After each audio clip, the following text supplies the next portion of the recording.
Stop paying $30 for a bracelet you can make in 10 minutes.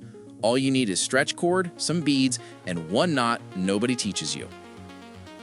Step 1. Gather elastic stretch cord in 0.7 millimeters, a mix of seed beads and larger accent beads, scissors, and a bead tray with grooves.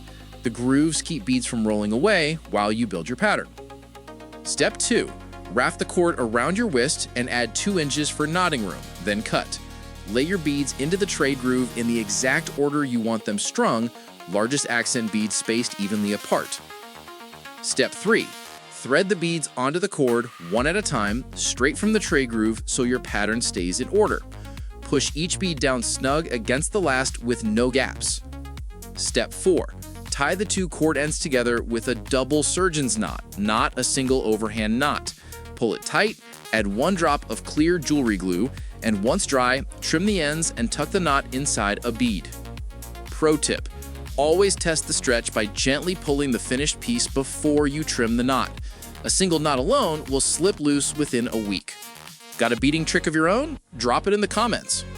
Follow Sikho for more. Visit Sikho.ai.